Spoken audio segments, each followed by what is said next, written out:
Hello and welcome to Decoding the Gurus, the podcast where an anthropologist and a psychologist listen to the greatest minds the world has to offer, and we try our best to understand what they're talking about. I'm Professor Matt Brown, and with me is Associate Professor Chris Kavanagh, and we have a guest with us, and we know his name, but I'm not sure of his title, actually, and it's very important. I suspect it's Professor. The king of all the worldly realms. Yeah. Is that above Professor or below Professor? Because I know Associate Professor. Definitely below Professor.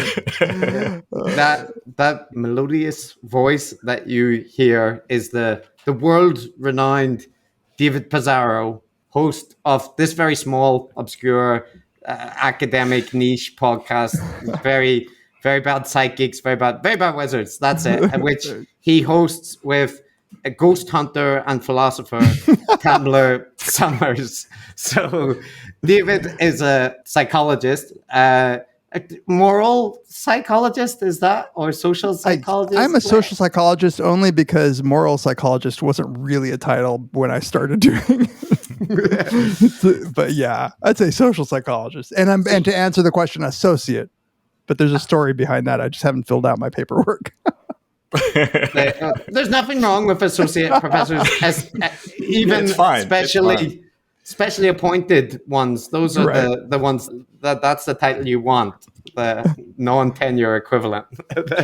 So thanks for coming on, Dave. We've got another special episode. It's always a special episode when we have a guest, but this one is extra special because we're going to get you to help us do a bit of a review of the crazy mixed up world of the Weinsteins and give everyone a bit of an update of what's been going on since our last episode on them. And even though we've probably talked about them far, far too much, and we don't want to be thought of as obsessives, even though Chris arguably is, it definitely deserves a whole episode to just see where we were and see where we are today and how we got there. And it's great to have you on in particular because the Very Bad Wizards episode 191, it feels like an eternity ago, but that was around the time of the Black Lives Matter protests, and there were some tweets and things there from Bret and Eric that got under your skin, and you hit some really good points. So do you remember that time,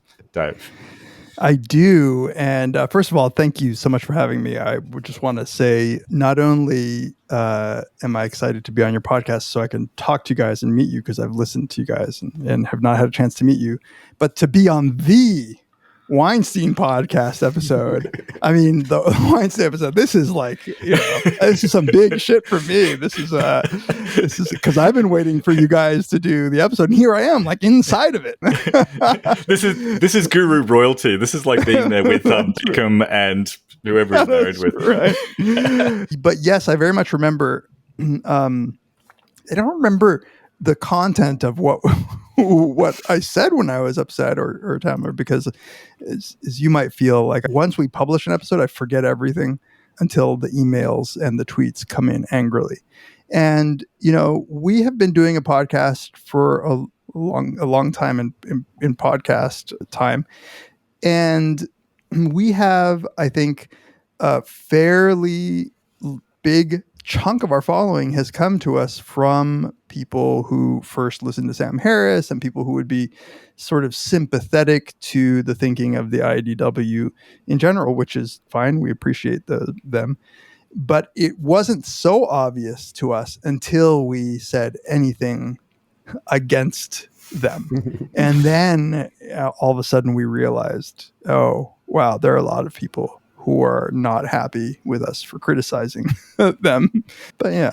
You guys haven't been that shy about criticizing them, though. There's a connection which listeners of your podcast will know that Tamler's stepmom is Christina Hoff Summers, right? Which is a very interesting and entertaining dynamic. It actually makes the endless interpersonal psychodrama of the intellectual dark web. In Tamler's case, it actually is a family drama, getting blocked on Twitter by your stepmother or that kind of thing.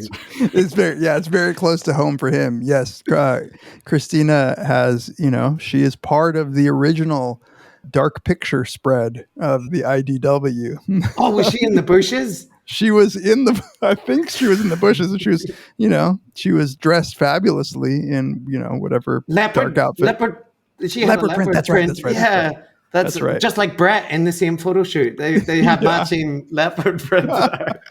This is going off topic, but I have to mention it. It might even be a lie, but the photographer who posed the people for those photos, I've seen online that photographer is skeptical of most of those figures, and that he partly intended the pictures to be subtly undermining. And if you look at the Bret Weinstein photo, it does look like he's stroking a phallic-shaped shrub. So, oh my God, I want that. I want that to be true so badly. Yeah, I'm not saying that makes Bret wrong. I'm just saying if he's stroking phallic shrubbery because of some photographer's disdain, I would quite enjoy that deep cut. That would be, it's like those Disney animators who would secretly put in a phallus in 2 frames of a children's movie. Yeah, this is a bit like the episode you did on the Stanley Kubrick, The Shining, right. Where I don't know if you've heard it, but it's a movie about people doing interpretations of The Shining, right? And reading. And there's one guy that just was reading a lot of phallic imagery into stuff which seemed highly, highly unphallic. Yeah. When you see dicks everywhere, maybe the problem lies with you. That's funny. That's funny. But yeah, no, we've not been shy in criticizing. I think, but it is important to us to always.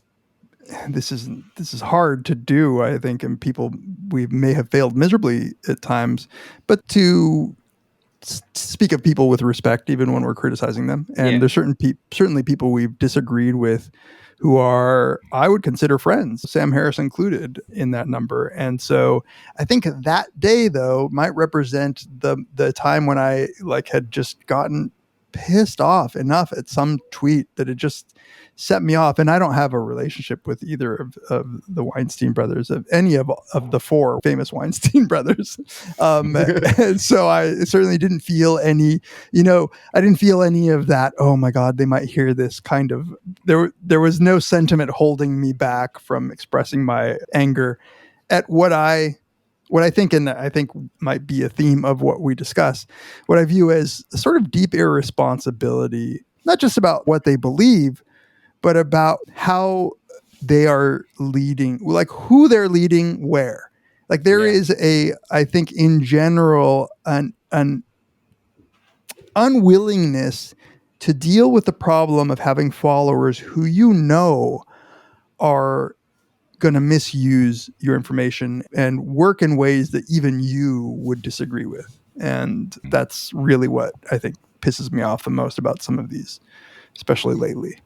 Yeah, I think when they've part of the issue with the Weinsteins and the IDW world in general that most rubs me the wrong way is when you present as a kind of secret value that you're willing to have the hard conversations and get into criticisms, and you don't care about the personal elements or the tribal factors. And then the reality is much more like most of what you see is very strongly tinged with interpersonal psychodrama stuff, right? Like you criticize this person and they're my friend, so that this person is a bad faith actor. Oh, that term "bad faith," by the way, has been getting on my nerves so much. It's like started off as something that made sense as a phrase to say, and now it's just completely meaningless. All it means is somebody who disagrees with me in a way that I don't like. Like it's. Yeah. Well, it's a bit of a trend, is it? Where every time, every good thing gets weaponized and turned into this awful imitation and charade of the good thing. And, sense making isn't a word that triggers me now. Whenever people say sense making, it's a fucking red flag. Trade-offs. That's another one. we can just trade trigger words. No, but so I think that, we've been accused mainly by critics in the leftist side of the sphere of being alt IDW, or like IDW light. And I tend to think that there are aspects of what the people in heterodox or sense-making spheres are complaining about, right, with like woke overreach or so on, that I think has legitimacy to some of the complaints. And I don't have any problem saying that. So it kind of annoys me that it's taken, if you want to criticize anything to do with wokeism or that kind of thing, that you're immediately associated that the intellectual dark web is where you should go. Yeah. And for me, it's like, no, just because somebody is complaining about like cultural appropriation of white people cooking noodles, it doesn't mean I want to sign up for Jordan Peterson's 12-month course on the Bible. Yeah, absolutely. I mean, I think that there's so much irrationality. There's enough irrationality to go around. And yeah, depending on who the last person it is we've criticized on our podcast, that's who you might get lumped in with that month. And I think that, for instance, when the Black Lives Matter started happening, a lot of people, I think that their feeling was something like betrayal, that I was actually so liberal in my views about race. But it's something that to me has been like just, it's obviously been a part of the way that I see the world ever since, I was in high school, let alone since I started the podcast. It's just that we don't talk that much about it. But in the absence of talking about it, people will impute all sorts of beliefs onto you. And this is one of the reasons that I like you guys so much is Tell us more. Yeah. Hopefully you'll edit this out so I don't look like a simp. That you guys are just reasonable seeming. And it's a weird thing to make into such a big compliment, but nowadays it sort of is a big compliment, that it seems as if you are moved by actual reasons. And this means that you won't ally yourself with somebody just because you will criticize them. And I've seen you say both, for instance, of Sam Harris, good things and bad things about the things that he says. And that would be a breath of fresh air in the landscape of podcasting in our little corner of the internet is sad. It's, it's sad that you can't predict before an episode is recorded what somebody's going to say about a particular person. It's interesting, isn't it? Like that's no great thing, is it? To be moved by reasons. I mean, yet it shouldn't be a big thing. Yeah. I mean, look, my co-host is often not moved by reasons either, but I have to put him in check. The mystic forces.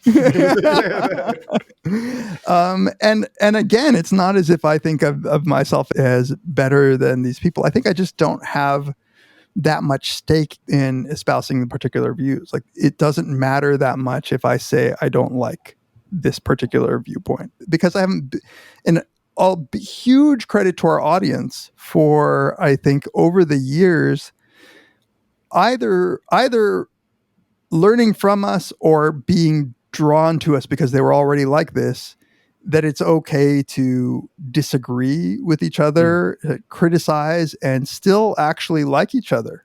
I think that's one of the things that might have drawn people to our podcast, where we can yell at each other and be angry and disagree, but it says nothing about the respect we have for each other. But in these circles, it's all bound up in the personal and the emotional and egos and things like that, and it's odd.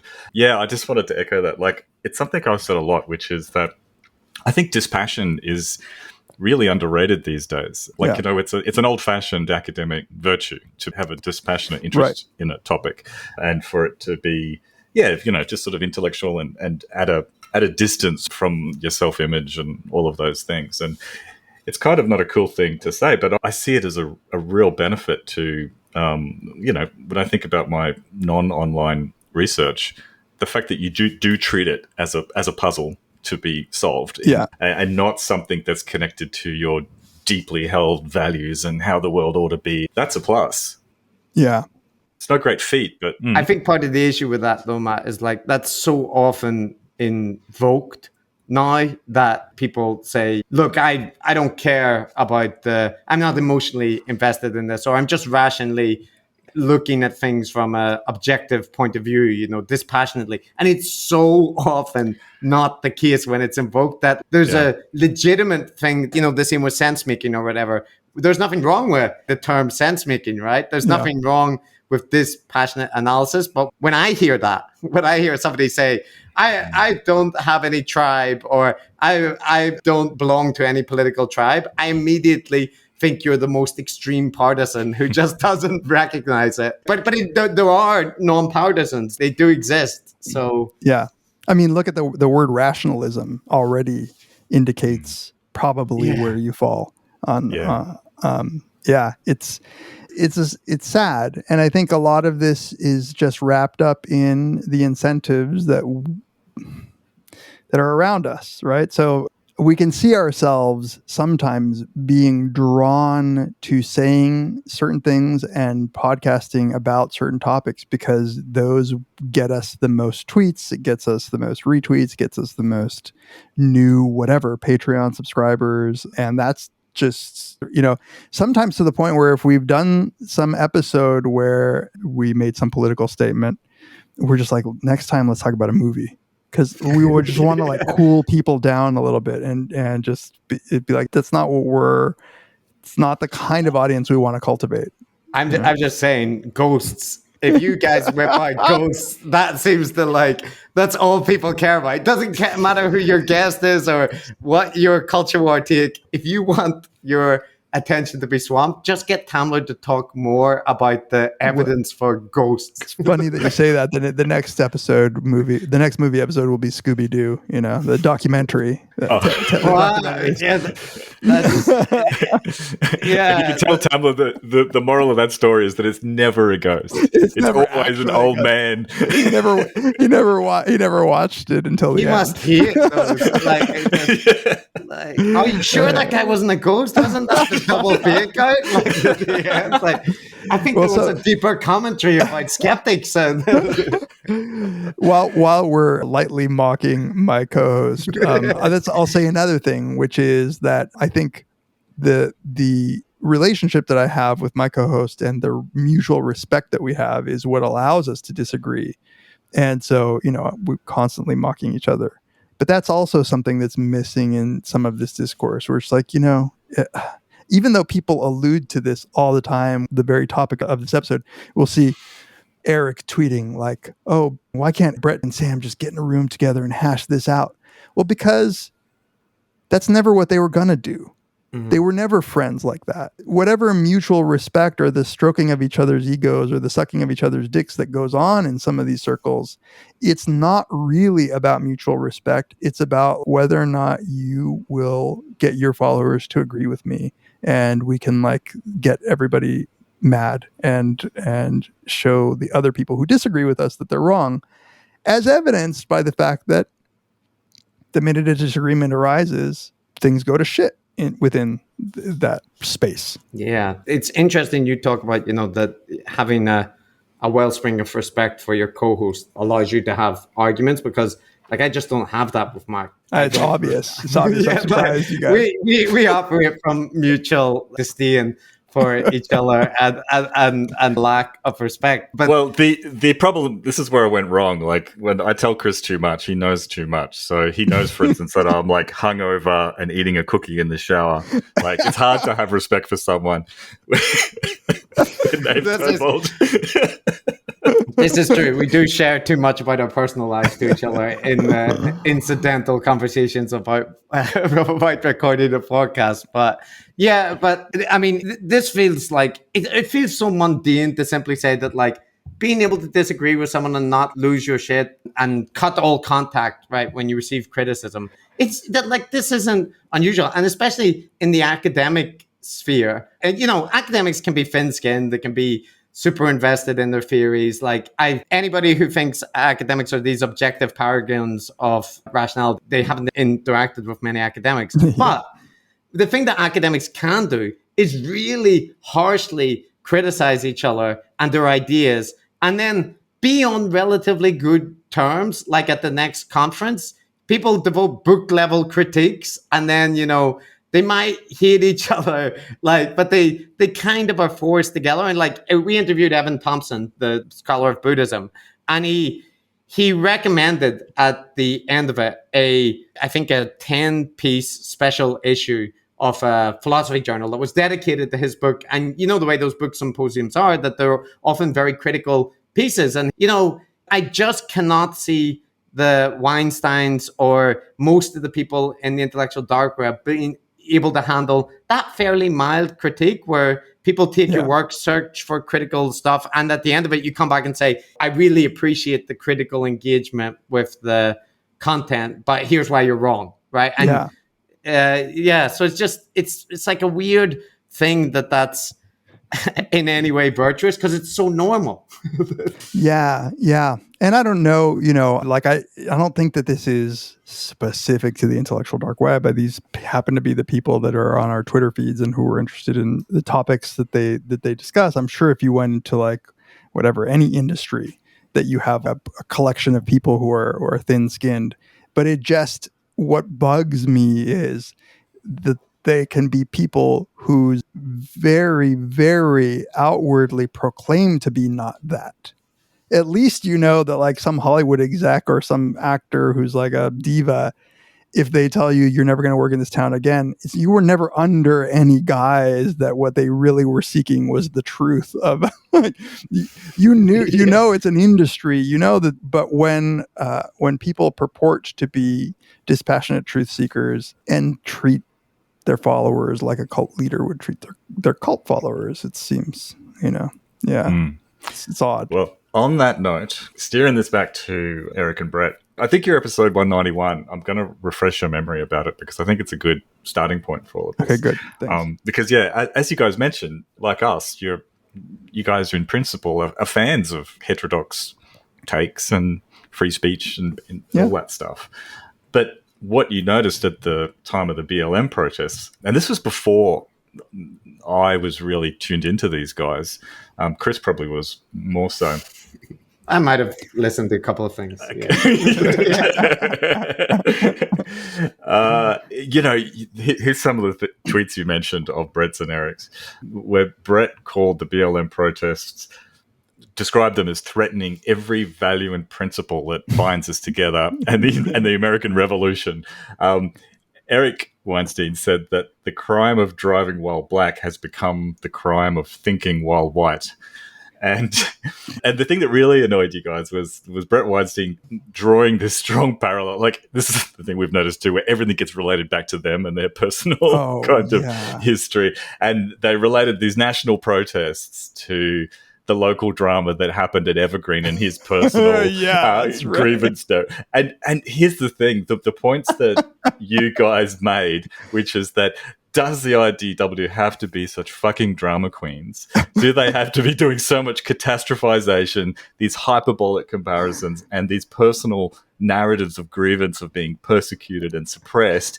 And also just this underlying current of narcissism running through everything. And I'm like, holy shit, these guys have got half the garometer going on there. Did we steal this and then forgot that we stole it? I mean, what happened? I could never accuse you of that, given how I think clear it is to anybody who's not that invested in these teams are. But it's an amazing. I'm not a fan of attributing mental illnesses to people I don't know. Just as a psychologist, I'm a non-clinical psychologist. I can't even diagnose somebody who might obviously have. But there is something that is very labile about the responses and is, as you say, catastrophizing. So, like, let's just point to the behavior. The behavior is bringing it. I mean, it's like Evergreen was like his personal 9/11. This is like the roots of, this is his 1619 is when he got kicked out of Evergreen, or not even kicked out. I don't know. I actually don't know what happened exactly. But it's a disgusting amount of self-involvement of the sort that I think a healthy mind ought not have, and by definition does not have. I just, This will be jumping up forward, and we should move on to the real of the narrative of what they've been doing. But I just want to mention that in a recent interview Eric did with David Fuller, this host of Rebel Wisdom, which we'll get to that channel, but he mentioned that you may wonder why in his videos he wears a suit. I'm sure that's something you were concerned about. Like, you've often been curious, why is he so well presented in videos? You'll notice that I almost always wear a jacket because I am the establishment in waiting, not the sort of rebels living in the trees, enjoying terrorism, calling it freedom fighting. Yeah, it requires an incredible amount of discipline to do this. People claim, I was just talking to Sam Harris 2 nights ago. He said, well, you're anti-institutional. It's like, no, I'm anti the group of people who inhabits the institutions. Why do you think I'm wearing a jacket in sweltering heat? I am the institution class. I'm just in exile. He explains the mystery of that to David, that it's not because he likes suits. It's fucking hot and he's uncomfortable in the suit. So he's taking on that burden because he wants to signal to the ruling class that he's ready to step in at the elite level of institutions and right the ship. So that's why he's wearing the suit, to show that he's ready to join. When they invite him up, he can step in there. And the thing is, that wasn't the joke, right? Like, I'm sure in this video, you've been wondering, since you can see me, Dave, like, why is Chris wearing a shirt? And the reason is because, if the COVID pandemic, if people need to see that they can bring me up to the panels so that, I can let them know how to resolve this shit. I mean, what he's just said is that I take myself too seriously. Like he has said of himself, that the reason I wear a suit is, look, I'm wearing a Marvel Comics t-shirt, so clearly I'm not going to be able to like pop into the ruling class and say shit. But that's hilarious. You're actually, but in actual effect, usually in the movies, the Hollywood movies, it's the guy in the ironic Marvel shirt who is the one with the crazy idea, like, what we should do is test the ducks and we can get the serum, and he's don't listen to him. No, he's a brilliant genius. Look at his shirt. Like, nobody would wear that without some deep wellspring of insight. So I've learned something new today, which is that some people, when they wear clothes, they have reasons. You obviously haven't paid enough attention to Jeffrey Miller and Gad Saad. It's all about signaling when you're ready to fuck and your fertility period. You need to let people know when your testosterone spikes with your t-shirt choices. Oh God! All right, so like as Matt said at the start, you're being treated as a relatively normal person. Okay, good. This might be a fiction that we've created, but in comparison to me and the level of Weinstein knowledge, that's probably fair. Matt's somewhere in the middle. He's devoted several podcasts to the Weinstein, so he cannot claim to be non-invested. I do blame you guys for a lot of what I know about them because I follow you on Twitter. And sometimes I just, as I was saying off air, I can't help myself. I'll click through because you'll say, can you believe that they said this? And then I'll be like, no. And so I'll click. I was doing this yesterday. In fact, I was on a long flight. I got delayed. I was on a layover. I had Wi-Fi. And I'm reading my Twitter timeline, and I was like, I guess what I'm going to be doing is watching large chunks of the Dark Horse podcasts. I can remember when I gave Matt as an assignment a 4-hour conversation between Douglas Murray and Eric Weinstein. And I think that's possibly the closest Matt's came to resigning from the podcast. And there was a point in hour 3 of that conversation where, like, I think both of us were questioning our life choices. So, yeah, there's we shouldn't meta analyze this too much, Matt. It's dangerous. Yeah, it's verging on self-harm sometimes. So, okay, so Chris, you're gonna you're going to take us through a little bit of what's happened. What's our jumping off point here? After that brief introduction, look, I'm going to do this in succinct fashion, Matt. I'll be master of ceremonies and take you through Weinstein World from where we left them. And let me remind you, we've got two brothers we're dealing with here and a wife to Bret Heller-Hayne, who is an entity in their own right, although Matt sometimes suggests otherwise because he's a raging misogynist. So, yeah, you know, you've seen it, David, off the air. I mean, I can tell. I could just tell. Yeah. So, I mean, he's Australian.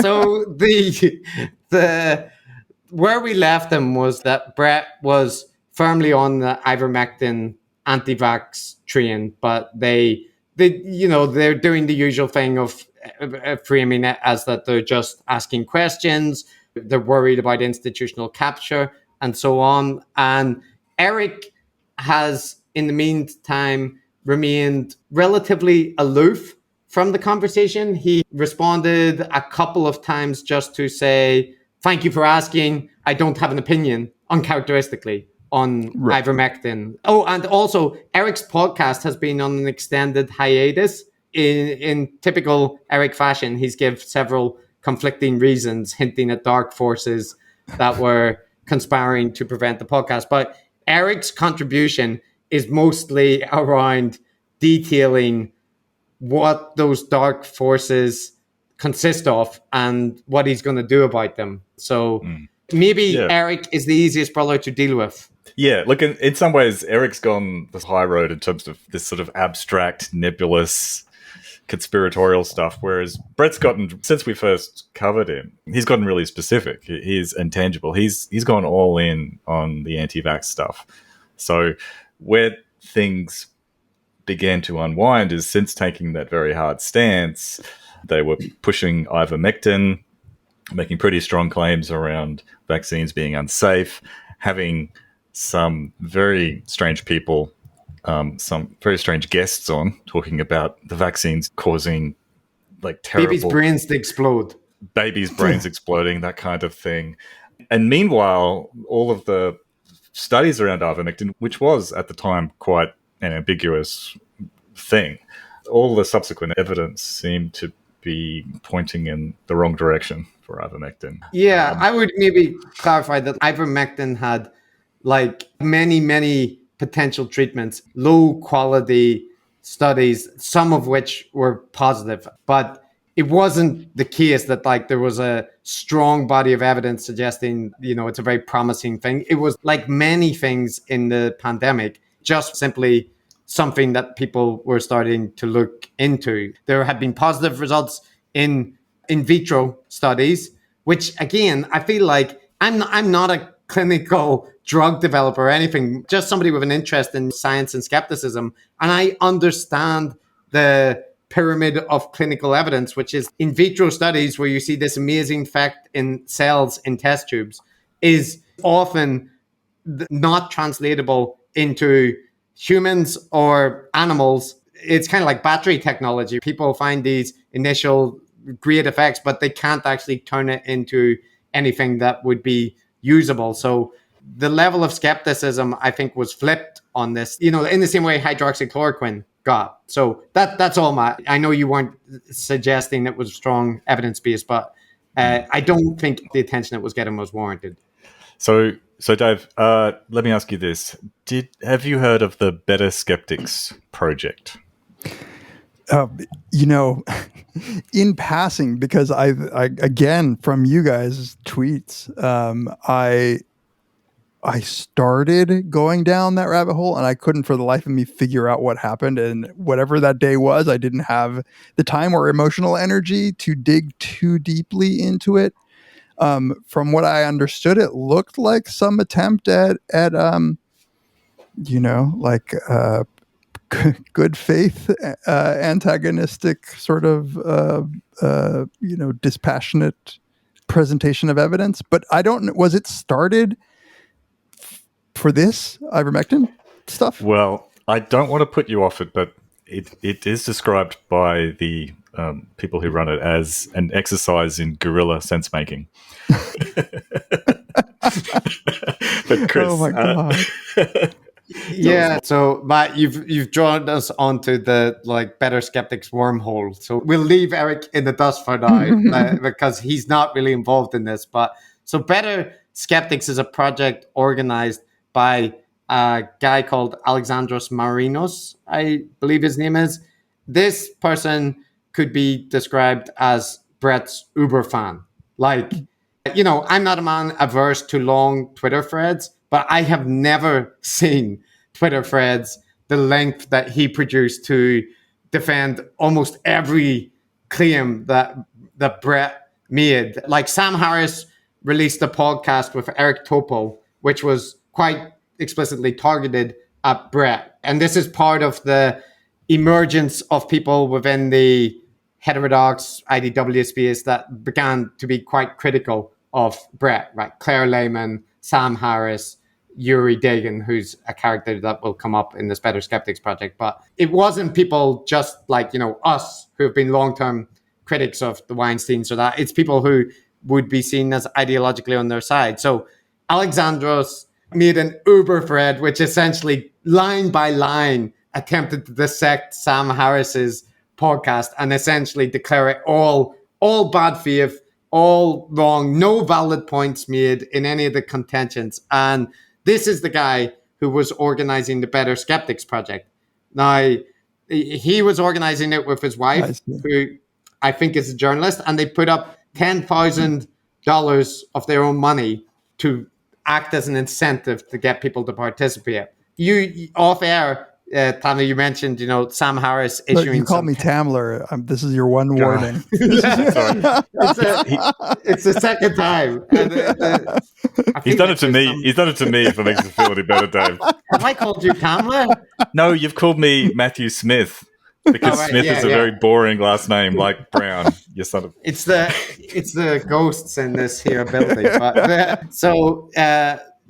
that project, like you mentioned off air, that Sam Harris had put up some cash if people could convince him he was wrong with him being the judge. It's sort of similar in that vein. So sorry, it was a project where it was going to be targeted specifically at the evidence for ivermectin? So specifically 3 podcasts that Bret produced, including the mental one with the 2 guests called 3 Steps to Save the World, which has the unhinged entrepreneur Steve Kirsch talking about babies' brains exploding and whatnot. I didn't see that one. Pierre Corey? Was Pierre Corey the other one? Pierre Corey with Rogan, I think, was one. And the Robert Malone was the person who claims to have invented the mRNA vaccine, but that nobody else agrees that he invented that. So this colorful cast of the fringe pseudoscience or people with obscure claims, Alexandros decided that these 3 podcasts, that if anybody could find any factual errors in that this project would be designed to show that. And he framed it as basically he believes in Bret, but he wants to incentivize people to really dig into the claims and, try and take it apart. And he's going to get independent judges to score the claims. And the whole thing will be, like Matt says, an effort in guerrilla sense making. So one criticism that would immediately be made is that you've already taken a side in this. It's kind of strange for a partisan to be targeting their own side, right? I'm turning a cannon onto the things that I actually consider to be largely, on the right side. So it's a bit of an odd partisan, I guess, and I'll take that. I'll own that sort of characterization.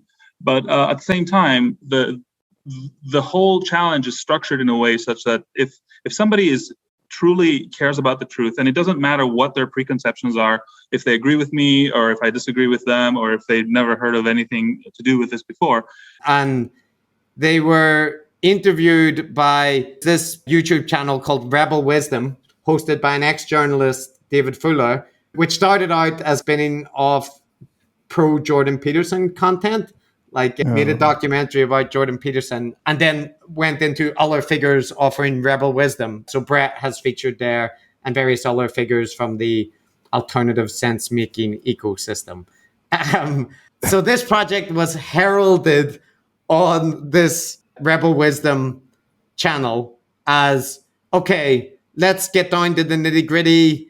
Enough of the interpersonal drama. Let's just get down to the brass tacks and assess the details of the claims. It's where the rubber meets the road for a lot of the topics we've been covering on Rebel Wisdom.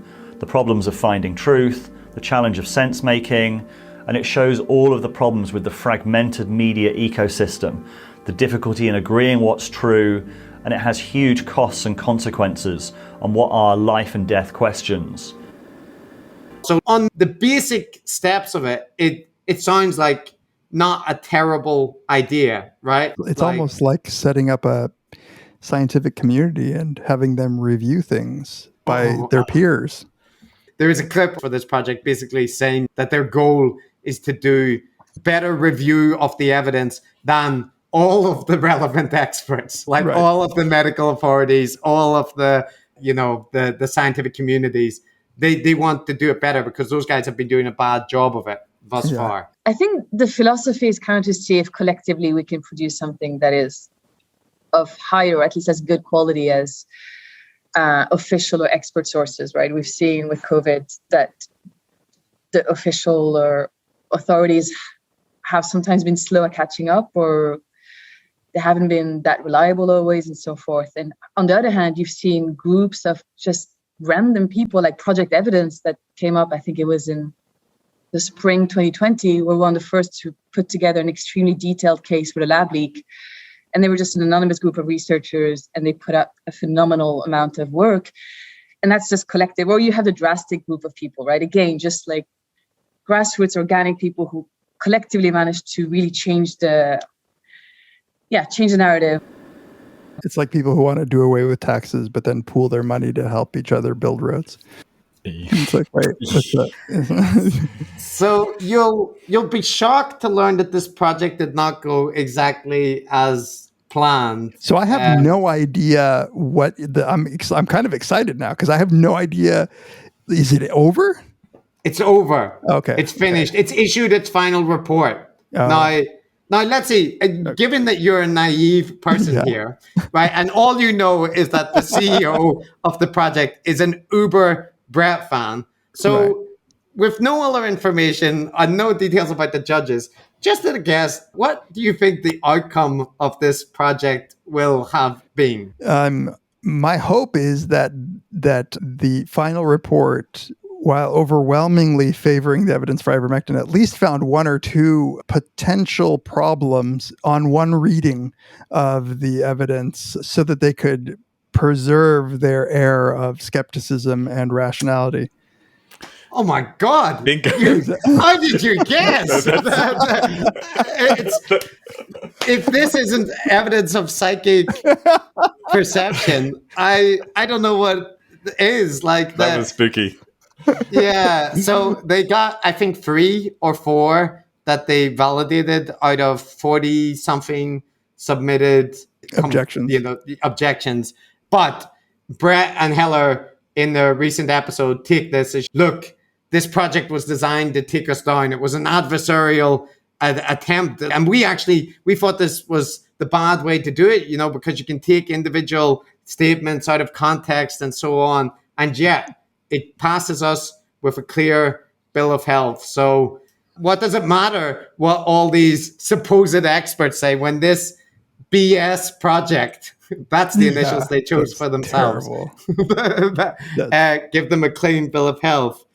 The people who were submitting their objections were then getting judged by whom? Well, first, it's important. It's interesting who was submitting because there was very little engagement from virtually anybody. It's almost like people didn't regard it as a good faith project. But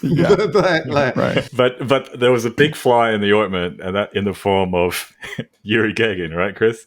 Yes. So are you familiar with Yuri Gagin? Sorry, Gagin. Is his name. It's only the name that I saw amongst all the Twitter threads about this project. Oh, I think you'll love him because Yuri Gagin, first of all, he's one of the strongest advocates for the lab leak hypothesis, right? Which I have various reasons to be critical and skeptical of the claims made therein. But Bret had him on his podcast as one of the valued resources. I think he called them the A star, the best available for parsing the research on the genetic stuff to do with why lab leak is likely and other evidence. So Bret pumped him up as a very, very competent, reliable sense maker, if you will.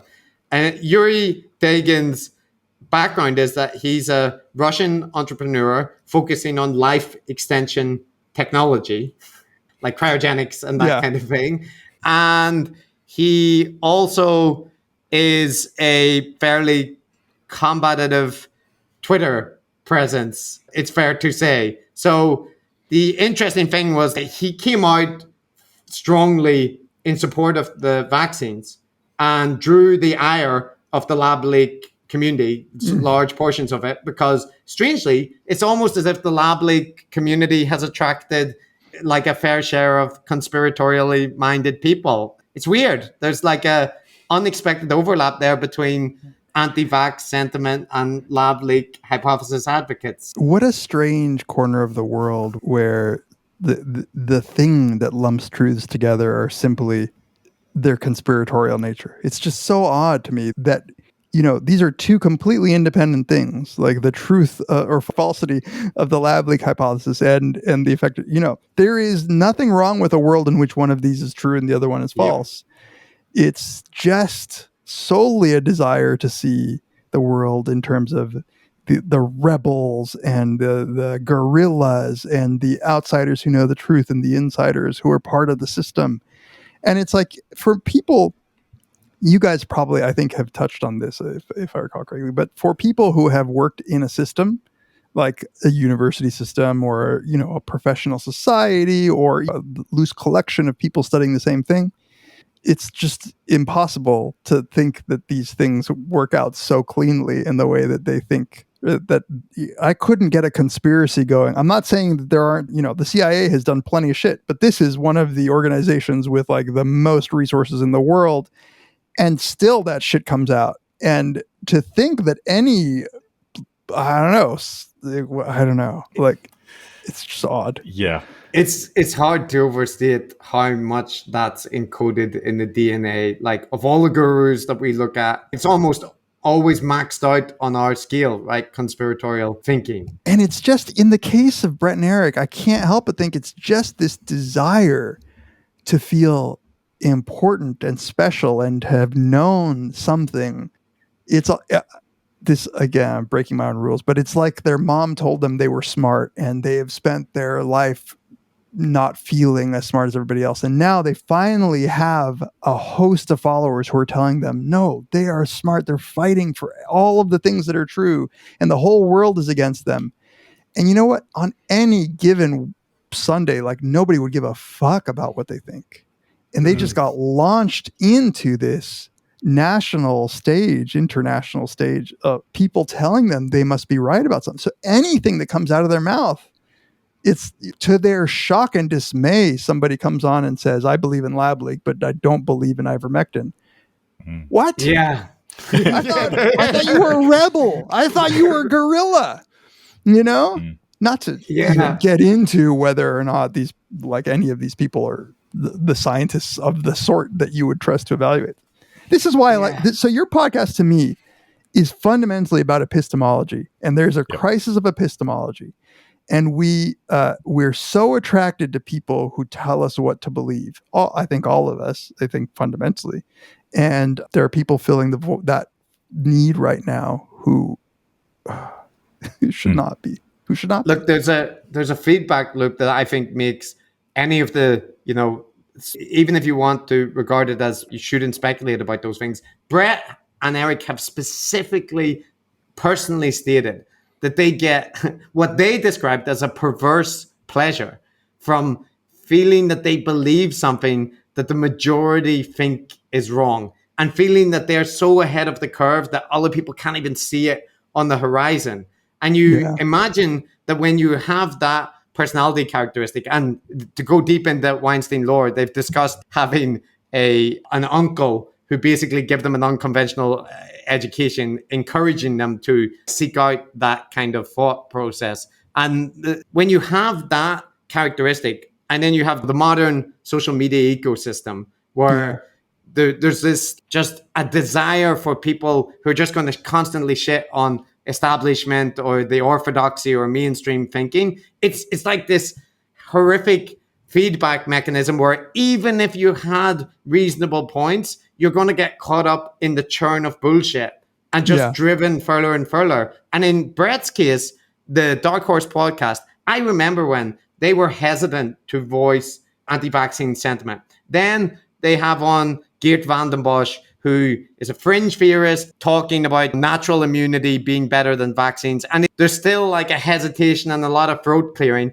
And then it gets to the point where you have a non-credentialed entrepreneur talking about babies' brains exploding. Did he really say babies' brains exploding? We're paraphrasing, but he was describing it causing babies to be born with their brains splattered all over the place. Split in half. Split in half. That's right. That was the phrase. Yeah. So you mean into two hemispheres? It's never been heard of before. But like claiming with no irony that, you know, it's the crime of the century and the 3 steps to save the world. So there's obviously been an escalation in rhetoric just in the past 12 months. And now there's a walking down of it, but we'll get to that. I mean, but just to pick up on your point, David, I really agree with you. I think, like, we're not philosophers, but somehow actually you're right that it really is all about epistemology. And the interesting thing about these movements and these characters is the claim to epistemic authority.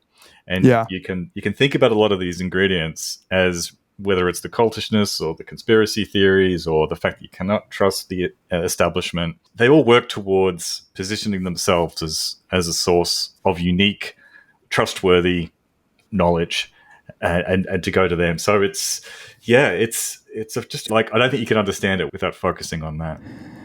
It's scary because, you know, we've done quite a bit as a society to try to build up expertise in specific domains, you know, division of labor. We have to give up the steps in which we might vet every individual person, and we have to trust entire fields to produce knowledge. And I don't know shit about climate change. I just have to trust whatever climate change scientists there are. And the minute that gets eroded, then we're right back where we started, where it's, you know, Big Chief told me, big man in sky, mad. This is my anthropology, by the way. That's great. I assume that's what every non-white society ever, how they talk. This is giving me flashbacks to Gatsad recounting his engagement with a postmodernist, Matt, if you remember. I don't believe in the sun. I believe in walking hyena in the sky, right? But David's right. I mean, the scary thing about it all is that it points to how fragile everything is. And as you say, it relies on trust and these networks of trust and the trusted institutions and so on. And look, God knows our institutions aren't perfect, sure. But it's a bit like, you know, the economy is fueled by confidence. And when the confidence goes, it can crash quite easily. You know, knowledge is like Bitcoin. We are completely volatile now in terms of our trust in our institutions, in the same way that my Bitcoin investments go up and down every single day. And it's you like that? Like that's a point that didn't need an analogy, but I found one. I'm going to, at this point, insert a quote from a noted philosopher who we all respect quite deeply, who I think makes this point very elegantly on the recent podcast. So let's hear our esteemed colleague. And I'm not so sure it is at this point. Again, I think we're in the presence of something like a religious or pseudo-religious phenomenon. People are just not thinking clearly. And mere contrarianism is becoming part of their identities. I mean, there's something pornographic about all this. This reflexive distrust of institutional authority is like the pornography of doubt. People are infatuated with this stuff. And there's a zealotry around it. And the quality of the thinking is so bad in so many cases. Given my experience on other topics, it's impossible to shake the feeling of familiarity here. This is what it's like to argue about religion or the 9/11 truth conspiracy. Well said, Sam. And by the way, just to mention, listening to that, I very rarely hear Sam at ×1 speed, and it's almost erotic. He is dreamy, as I've always said. I listened to that whole section on my own, and I emailed Sam and told him how well I thought he put it. And Sam has a real shot at actually convincing that group. Right? Like I don't think the people who listen to you or I are that group that needs to be convinced, but there are a lot of people who listen to Sam who I think might actually be affected by what Sam says there. And I love the terms that he used. You know, it's just well put, and it is perverse. You know, I don't know. The podcast he did with Eric Topol was very good as well. He's been good at this. Like just before the podcast came out, I made a tweet saying what Sam should do, you know, like armchair criticizing what he should do with his podcast. But he did it, right? He got an expert on and went through the claims. And so he definitely deserves credit for the stance that he's taken on it, especially given that he is so sympathetic to the interpersonal aspects. Like he is someone who generally doesn't criticize people that he has interpersonal relationships with. So the fact that he's willing to in this case means that he really clearly thinks they're doing something bad. Look, if Sam took the time to chastise me that way, I would listen. I mean, I seriously would, because I don't think he would spend his time saying the stuff if he didn't think it was truly dangerous. And look, you know, I don't need to say all of the things that one might have to say about, you know, not agreeing with everything he says, certainly on record disagreeing. But that doesn't mean that I can't, in this case, think that he's just like the voice of reason, man. Like, and this is Sam's backhand to Bret's face. This is the slap that I think will be heard across all the IDW. It's a bit like, you know, when he released that podcast, because I think it's also directed at Eric to a certain extent, these comments. And his podcast attempting to resign from the IDW, where Eric responded by saying, you can check out anytime you want, but you can never leave. Eric has some corny tweets, man. We got to get to them. Okay. But I was supposed to be master of ceremonies, so I'm going to return you to the life extension Russian entrepreneur. Yeah, okay, got it. Yeah. Yuri. And I actually have a clip from him to let you hear him, because I think you'll like him. So as Matt said, the Better Skeptics project would have just farted into the wind with nobody paying any attention to it, except that Yuri Dagin, this previous person that Bret had held up, essentially decided to submit a lot of criticisms in detail. And so he kind of inundated the project, I think on the first day, with 21 submissions, and they rejected 18 automatically because there was a rule that says you're only allowed to submit 3, which already... I was going to say the font was wrong. So equivalent to that. And also the Twitter account that they had set up was automated to tweet out that this claim had been rejected. That's like, right. So it was just, you know, claim rejected on the first day, which is a wonderful signal. And then the founder went to Twitter and started taunting Yuri about failing to follow the rules. So Yuri requested that people just copy and paste his criticisms if they want free money. And then there was that being rejected because of duplicate submissions. And like the whole thing on the first day was already coming up with the limits of guerrilla sense-making apparatus. But so Yuri eventually, despite engaging on this project, he doesn't have faith in this project. And he has produced an article for Quillette with Claire Belinsky which is very, very harshly critical of Bret and goes through in depth, because Claire Lehman is also sympathetic to the criticisms, right, of Bret. And so after he releases that article with Claire Belinsky, he then goes on David Fuller's Rebel Wisdom podcast for a 2-hour episode where he takes them through a 1-hour slideshow detailing, showing the pictures from studies, the kind of thing that only me and Matt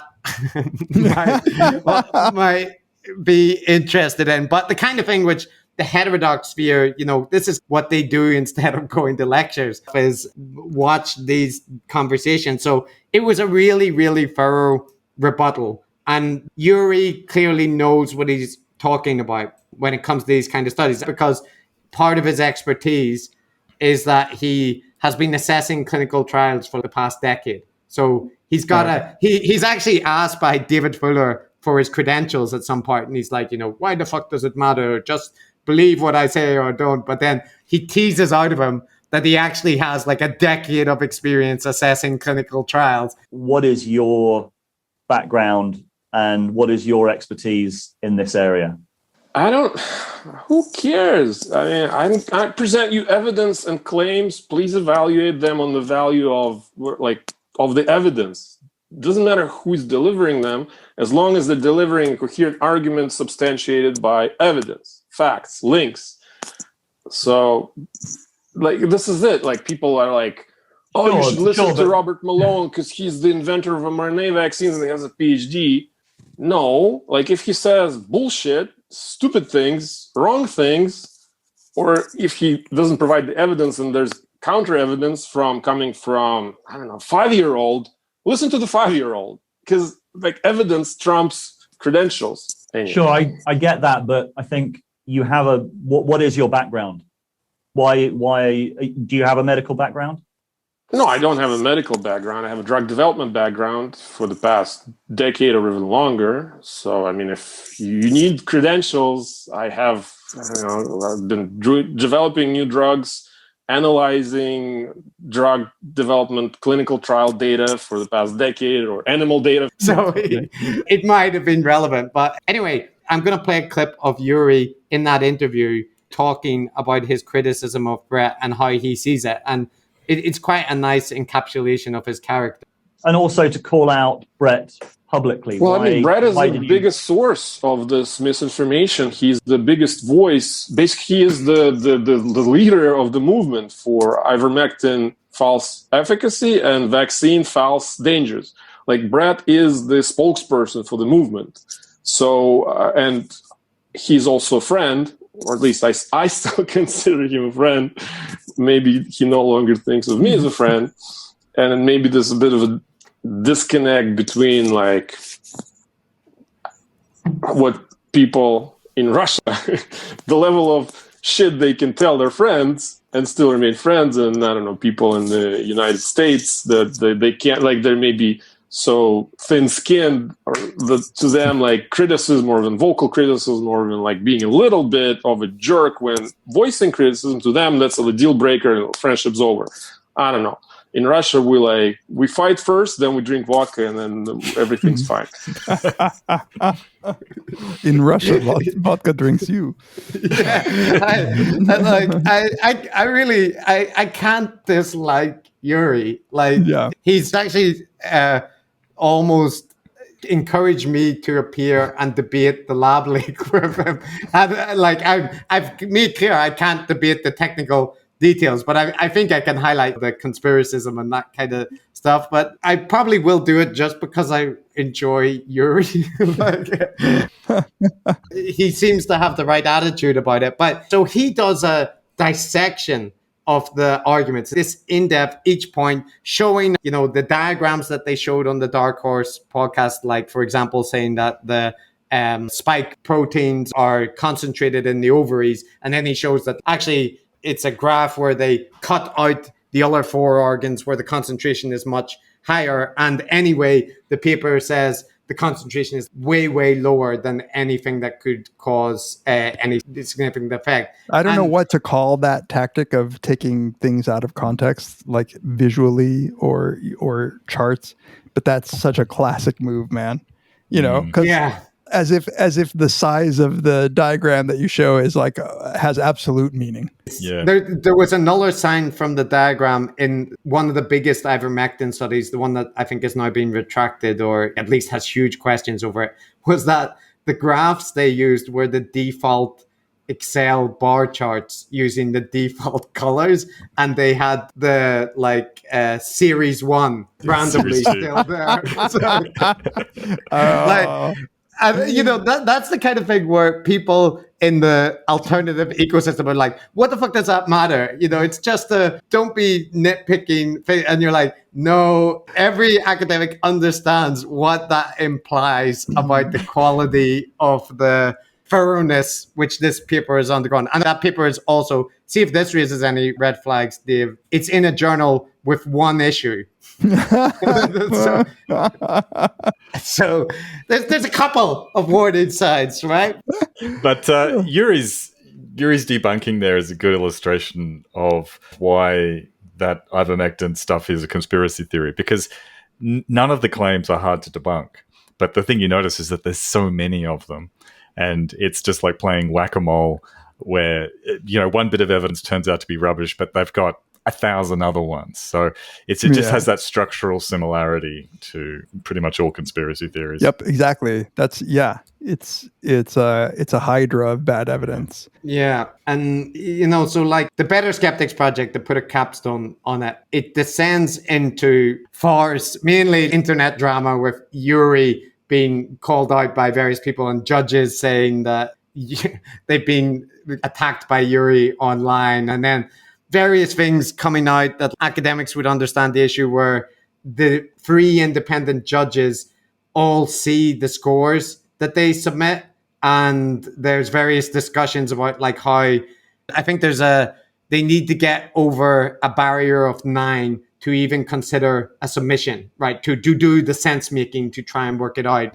But there becomes a tacit agreement on the second day that basically you shouldn't be assigning scores of 4 and 5, except in very rare cases, which means that almost by default that nothing reaches the level of being assessed. Jesus. And then like the things that are assessed, there's a lot of generosity applied to the claims, right? It's all things where India, maybe there's one academic who said ivermectin is widespread, therefore we can tick it because one person said it was widespread, so that the person then claimed that India has reduced its cases because of ivermectin is not false. You can't say it's false because somebody said that ivermectin is widespread in India. So the project falls apart, and it, like, just as an illustration of the thought that goes into the project, it's called the BS project, right? Yeah. And the reason for that is that they put the icon of the no, right? The kind of red thing for it. But you don't hear that in audio format, right? You're saying you can't hear a diagram? Is that what you're saying? Is that the bold claim that you're making? Yeah, so even the advocates are referring to it as the BS project in shorthand. And a judge comes out saying they felt informal pressure to lower their scores on the second day. And there's just tons of stuff. Even the fact that they baked into the document that they would revise all the rules each day according to whatever. And there was no criteria for how they would do that. They would just take stock of criticism on the internet and then revise. You know what this is, Chris? This is guerrilla bureaucracy. They're reinventing p-hacking. It's they could have just read Bem's article and saved themselves the baller. So Yuri doesn't have any faith in the project, and the guy David Fuller, the Rebel Wisdom guy, he hosted them. But he was just somebody who thought the project could be useful, right? He's one of the people that is interested in alternative sense making and so on. So he highlighted the project and was like, here's an idea. He raised some criticisms of it. And he's actually probably the only person in that space that's managed to ask critical questions of Bret and various figures, James Lindsay, except for Yuri, who then goes on to get all contact cut, right, from these figures, including Jordan Peterson. Right. So I think he's a good actor, maybe just a little bit too heterodox inclined. And he features Yuri And then this gets taken as bad faith. They didn't wait for the end of the project to pronounce. Yuri went on and he did his slideshow and he took his material, which he'd submitted to the Better Skeptics. And this is taken as, they're operating in bad faith now. They have undermined the project and they're no longer good faith actors. So Bret and Alexandros regards them as now hostile entities. Oh my! This is the kind of thing that they would say. I don't know if they have, but this is what they would say. They would say, I'm not saying that someone got to them, but I'm just saying that this is what it would look like if someone had gotten to them, and it just makes me ask the question. Is someone?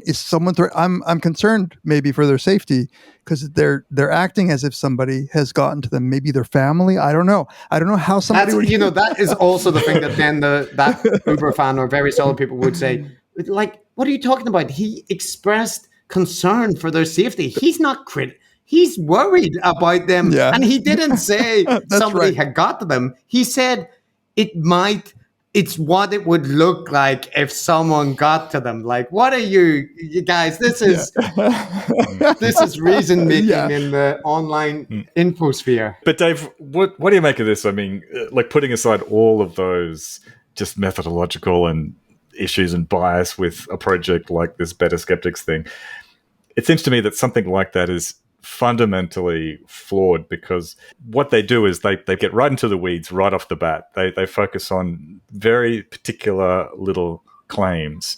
And as we know, one can cherry pick and construct a grand narrative and a conspiracy theory from a bunch of little details that may in themselves be true. So the issue with what someone like Bret is doing is not those tiny little claims, but rather how they put it all together to create this conclusion that we should be very, very worried about vaccines and essentially encouraging people not to get vaccinated and to use unproven treatments instead.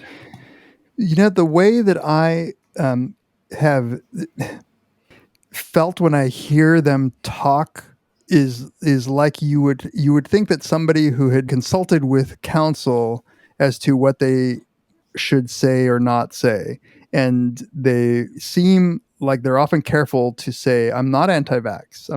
I never said vaccines shouldn't be used. But there is no way you can listen to them for any significant period of time and think that they're not. So it's a kind of double speak that they're really, really good at, actually, like where they avoid any liability or any responsibility for having misled people by denying using the letter of law, saying I never said that specifically, but what you're saying. And that's what bothers me the most. Like they know what they're saying. And this is a question that I came in wanting to ask you guys, which is, do you think that they believe this shit?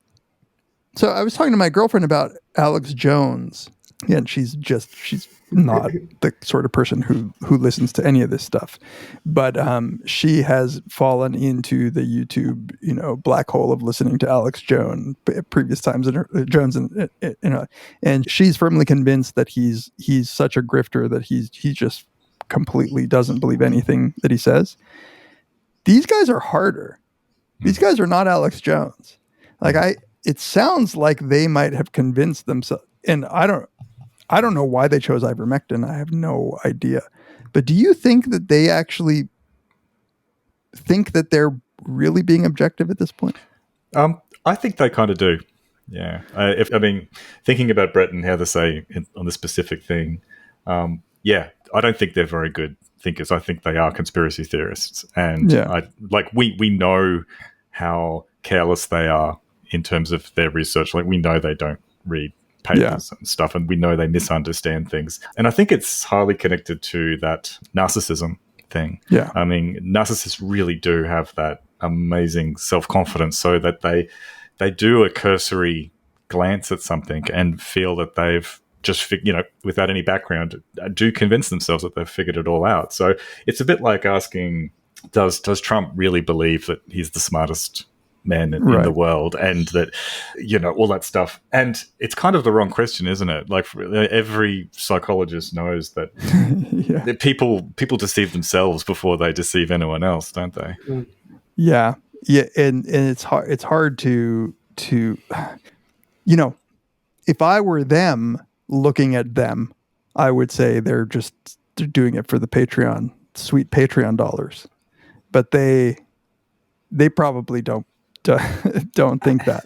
I think there's too much, like, from being so immersed in their content.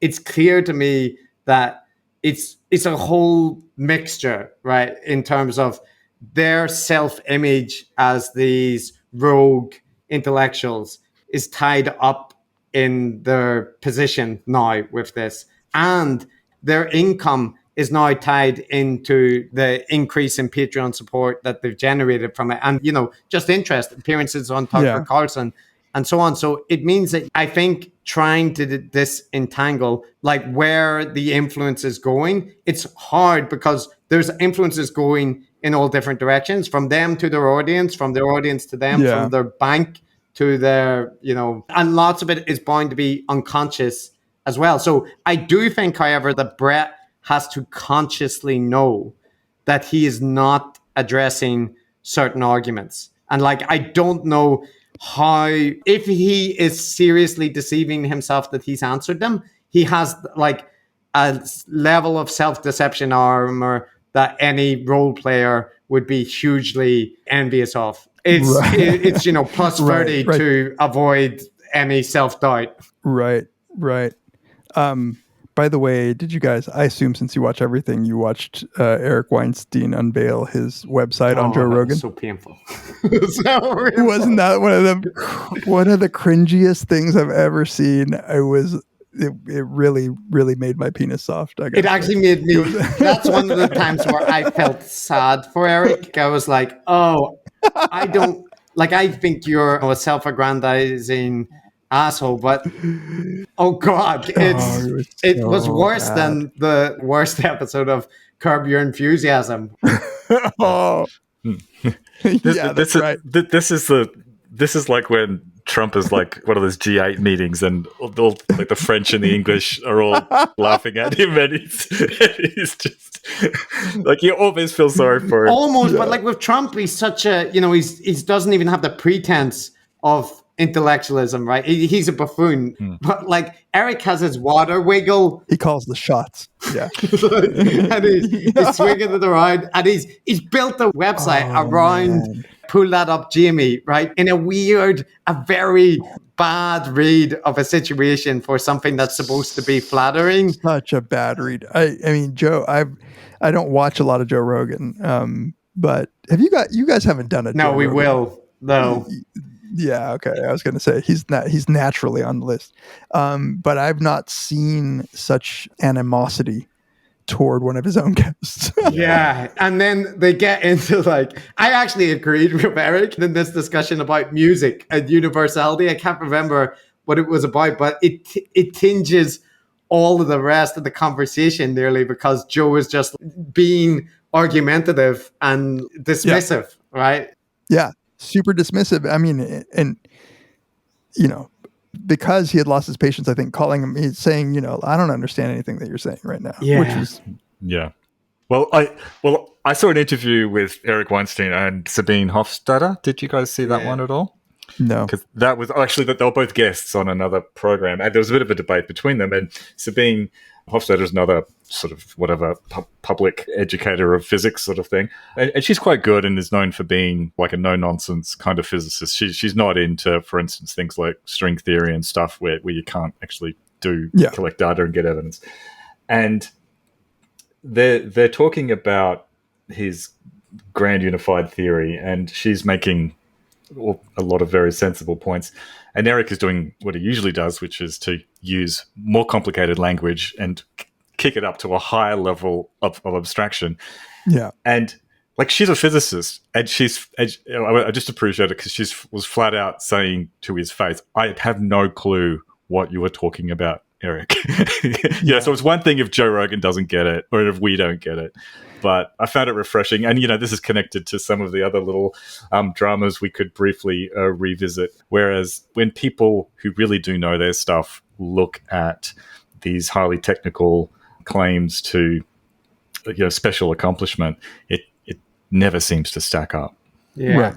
No, there's a reason that these big paradigm shifts that happen in things like physics have happened from within the academy.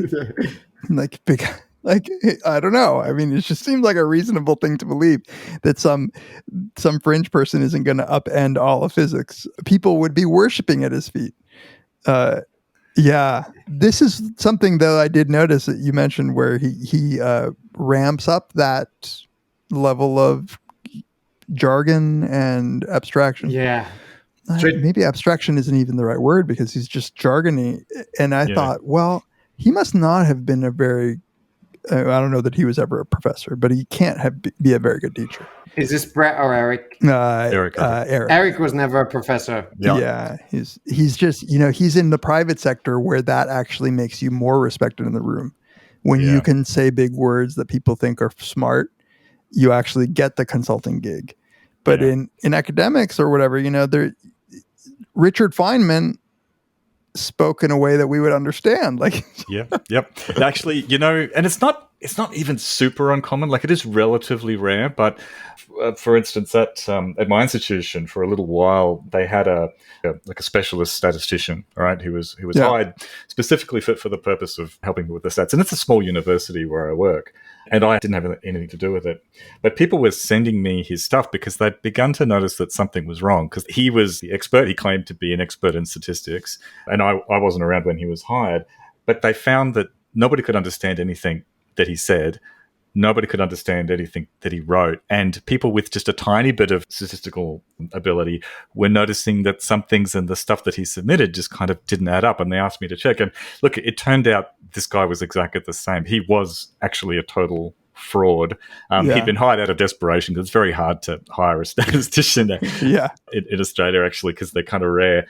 And so these people are around, like people who can sell themselves and get by, as you say, much more common in the private sector than in universities. It is, and I have some experience there, and it's hilarious. It's hilarious, yeah. To illustrate this, I'm just going to read a recent tweet from Eric, which is discussing his relationship to libertarianism. So let's see if this illustrates any of the points you make.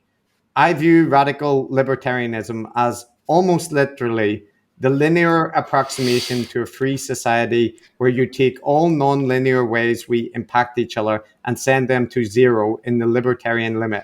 Conversely, they see my world as perturbation theory on a completely free society. So I don't know what you're talking about. Like, to me, that's very clear what he's saying. Like, he's made it more complicated. What? That's clearer. It's a perfect analogy. He needed to draw those references just to make it clear. It wasn't clear until he mentioned perturbation theory. Yeah. Let me Chris, draw it. You can either add all the nonlinear interactions in or approximate them, but you need freedom and its adjustments. That's from the same thread. My Weinstein translator is, I want libertarians to like me and I want to sound smart. It's often fairly straightforward to see what is involved, and getting lost in the jargon, it's like a Chinese finger trap or whatever. I'm sure that's racist. Well, we were taking, it is. We were talking offline about our verbal tics and how when we listen to ourselves, they annoy us, and how we could feel that they are linearly. How's that? Linearly related to the degree of our lack of confidence in what we're saying. But they're not verbal tics for him. They're just throws out complicated words for people to sound he's smart. So like, that's the kind of insecurity that is, it's very typical of narcissists. But you should be able to, I feel like just a little bit of listening to him, anybody should be able to pick up that he's not smart. Even when he doesn't have the water wiggle. He's not smart. He's not smart. Well, so I just got to say, he didn't have a water wiggle when I was talking to Sabine Hofstadter, but he did have like a cardboard toilet roll holder which he was using like a water wiggle. Which he was. It's good to have props. Yeah, he was holding it. I think there was a rubber band around it, and he was using that. But speaking of insecurity, I could read another tweet from Eric Weinstein. Yeah. Boom. Look at the itty bitty balls on little Timmy. That's my wife's and my work, which Juan Maldacena used initially knowingly and without citation. As you know, you scum. You just called me a crackpot and simply to take our work. Look forward to hearing from me. Good day. Hashtag parasite, hashtag harasser. Oh, hashtagging. Oh my God. You two postmodern bastards have jumped around from the very careful narrative that I had scoped out. And Matt, you've now leapt onto Eric, but before even finishing the Better Skeptics project. With the itty bitty balls tweet, which requires context, right? Because who is little Timmy itty bitty balls? I'm the Chaos Dragon, Chris. I'm just noting something that one, David needs to go to bed at some point. Yeah, that's very. And two, that we may not have time for the entire saga of everything. You guys are going to have to devote 2 more episodes to this. Look, we will have time if we follow the regimented plan. But look, okay, we'll get rid of itty bitty balls Timmy at this point. So do you know who that is? Your guest. Oh. Yes. Yeah. Yes. I listened to that episode with great interest because I wanted to know what was going on with gauge theory and if it was going to finally provide us with a unified theory. And I enjoyed it. And anybody can listen to Eric and Tim Nguyen speak. And if you don't come away thinking that it's very clear which one of them knows their stuff, then I think that there's something broken in your basic perception of other human beings. Yeah. Yeah. And I think, Matt, we can tie up the Eric bow in a very simple knot, which is what he's been doing in the meantime is insinuating that he's going to destroy, potentially legally sue his critics who have been preventing him from releasing podcast episodes via some unspecified mechanism. And he's essentially suggested that he has the dirt on all of these figures, many of whom have appeared on our podcast, right? Tim and Dan Gilbert, Bad Stats. So he started releasing his evidence, and it's fair to say, like, the first one went down just like a lead balloon.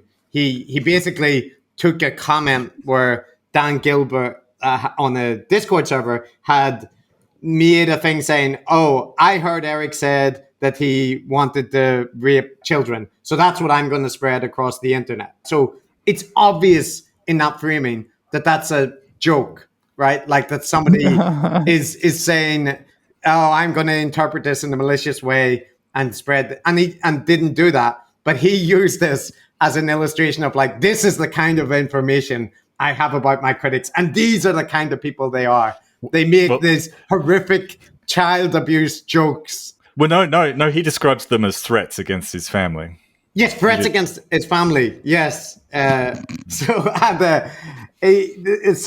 like you would imagine that you probably lead with your strongest evidence. And he basically said, in the coming days, you will learn what I've been enduring with. And like, there's a possibility that Eric has to deal with some unhinged fans. I imagine that's possible. But from my experience with Tim Nguyen and Dan Gilbert, they're reasonable people, you know, too online like all of us, but they're not going to be hunting Eric's family down or, you know, trying to accost them at the crossroads. So this notion that this tweet is and we got tagged in, by the way. I saw that. I saw that. Is this the kind of guru that you want to protect us from? Decoding the gurus. What have you got to say for yourselves? So you're officially bad guys, TM. Yeah, and this is the first time Eric's ever directly referenced us. So a watershed moment. And then in the days to come, he actually tried. One of his fans and various people were saying, "No, what can we do, Eric?" Although it's fair to say most people responded by saying, what the fuck is this, Eric? This is someone making a joke on the Discord. Like, even his fans were like, this is would like just release the podcast. But the next day or a couple of days later, he retweeted somebody who said, what can we do, Eric? And Eric's advice was, I'm paraphrasing, but it was essentially, please get my critics and like deal with them, because if these people can't be addressed, I don't have the ability to do it. And yes. Yeah, so he's very concerned about is it a Streisand effect? Is that the one where he doesn't want to? Yeah, that's right. He does. No, he coined a new term. Streisand squeeze. Streisand squeeze. Oh, the Streisand squeeze. Yeah. Nice. There you go. So he's mentioned that a lot, and he very much encouraged his fans to go into bat for him and, do your thing, Twitter type stuff. And there was very little response. Yeah, it didn't work. Except, and this is beautiful. Dave, I have to tell you this. There was one account, FreeFloat55. You've not heard that name before. No. This account just joined Twitter randomly. And it was an unusual account because it was mainly interested in the minutiae of the Tim Nguyen and Eric Weinstein feud. And it had an odd tweeting style saying, in what world is little Timmy a respected person over Eric Weinstein, and so on. And it's the only other account that used the hashtags harasser and parasite, which Eric used. So it's a very strange account, but I'm not insinuating anything. I'm just asking questions about FreeFloat55. Well, you should be deeply afraid of the inevitable litigation that will come your way. It's just a hypothesis, Dave. This is just we don't deal with conspiracy what's the theories. Account? What is that account still up? What's it called? It disappeared and it came back, and I didn't want to name it because I was enjoying so much. Like, if it's not Eric, I will eat my shoe live on camera. Nobody else tweets like this, and the only account to use the hashtag. Like, how bad do you have to be at making an alternative? So it's called FreeFloat55, and I'm just checking now. It's since been deleted, and I can't believe I can't believe I didn't screenshot those tweets, Dave, because I just in terms of the use of language, like, Eric has a distinctive mode of expression, and I tried to approach it in a very skeptical way, but I would eat my hat if that wasn't Eric tweeting that. It was referencing minutia about like Weinstein world that I don't even know. So it's like it's either an Uber fan that just appeared, or it's Eric. So can you imagine the embarrassment of being like, followers, get him, and then like nobody. So you have to, like, create an account. Like, it's so cringy. And it was abusive. That like free flow account was like swearing and stuff. So that's why it was. I like didn't want anybody. I mentioned it to people, but didn't want anyone to call it out because I just want to observe Eric in his natural habitat, like unleashed Eric Weinstein. But he but even with that, about 4 or 5 people that are not me said, "Aren't you just an Eric sock puppet?"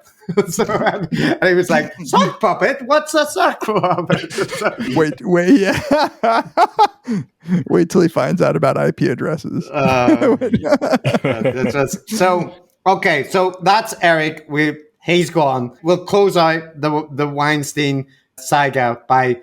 I've got a couple of clips. You guys, I like to take Weinstein clips, and I think you need to hear them. So first of all, since we've been talking about Eric, here's Eric. So he did the podcast on Rebel Wisdom. This Rebel Wisdom channel has a lot to answer for in the recent months with the Weinsteins. And this is Eric talking about, he basically said he didn't agree with Bret. And the first clip, this is him talking about Sam's criticisms. So listen to how he framed them. Well, I think Sam kept his sword mostly in its sheath. I think that Sam and I both maintain different versions of a principle. I'm more radical than he is.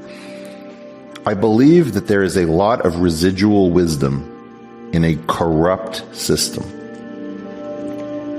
I believe that our institutions are degrading. They are greatly degraded. I cannot stand the leadership class. But I believe that all of those things, like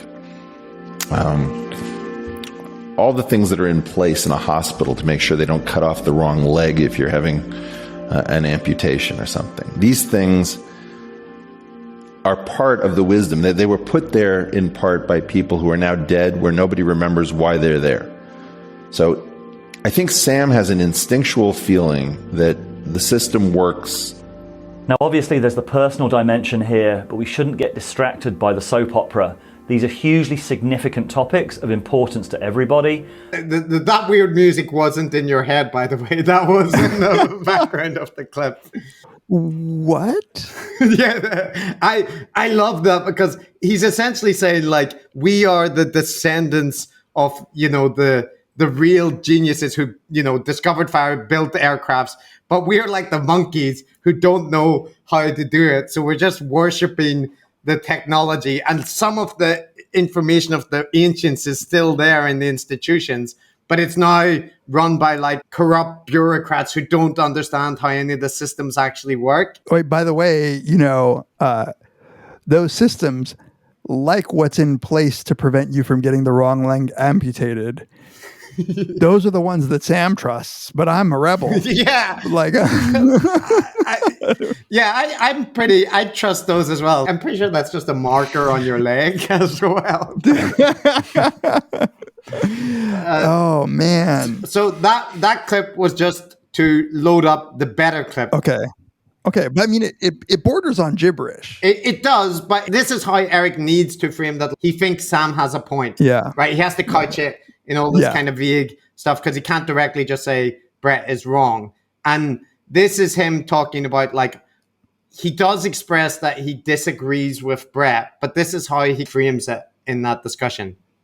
What's going on with Bret, what's going on with ivermectin, with the Joe Rogan podcast, with all of this stuff, is downstream of a total leadership vacuum. I know what to do to build leadership. I know what I would do if I were a member of the establishment in terms of sitting in a seat at an institution. We have careerists, we have peacetime careerists where we need wartime generals. And I know what to do as a wartime general. I don't know what to do with peacetime careerists in a war footing. Now, everything is downstream from that. Like blaming Bret Weinstein. Whoa. You told people not to wear masks because they don't work, or in fact, they retain germs, so you can get sick from your masks, so don't wear masks, but make sure that the health professionals wear. I mean, that's such an affront to the mind that, and you're still sitting in your position. You're still lying to the public. I don't think we understand that the era of pre-internet public health is permanently over for the rest of our lives. You cannot come up with cute little rhyme schemes, or, my personal favorite is there's a tradition of storytelling in public health where you try to get celebrities to do things. Sorry, I let that go on too long. It got interesting. Yeah. Oh my God. So you can't blame Bret, right? Because the WHO said they didn't recommend mask wearing for the public at the very start of the pandemic. Like, this is something, Dave, that there's like a personal a thing that deeply upsets me, because if you followed the recommendations of the WHO, the CDC, from the beginning of the pandemic, what you would have done is social distance, practice good hygiene. After a month into the pandemic, started wearing masks in all occasions. But you shouldn't have been out in public in crowds anyway, because they were saying, avoid those, don't do that, right? So this notion that if you followed the advice of the experts, you basically had a death wish, it's just bullshit. Even the mask thing, it's a short-term thing, and they were already recommending that you don't go out in public or meet in groups. So, right. And if they were wrong about the masks, then they became right when they said start wearing masks. And now you're still mad at them for lying, not being wrong, lying. So why? Why were they lying? Why does he think that them switching a month in to say, no shit, wear masks? Yeah. Like, why were they lying for that month? What was the end game there? And why are you still mad? Why are you still mad now? Look, either you're supposed to wear masks or you're supposed to not. Look, I mean, I think the interesting thing here is the subtext or the reason for making such a big deal out about this. It's he's so keen to destroy the credibility of public health, and this is just like he made such a big deal over their finance, the thing that they did with inflation. What was that called, Chris? The Boston Commission. The Boston Commission or whatever. This was the smoking gun, apparently, that completely invalidates all of economic theory and economic management.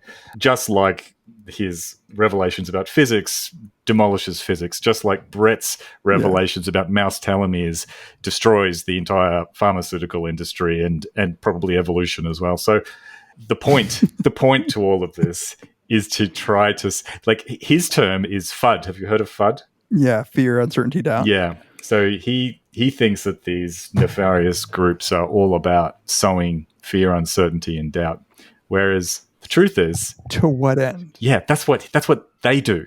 That is their entire thing, to take any little ambiguity and to use a crowbar to turn that into a huge amount of doubt and fear in order to attempt to disparage other sources of knowledge and center themselves as being ready in his nice suit to step in and be a wartime general and take the reins.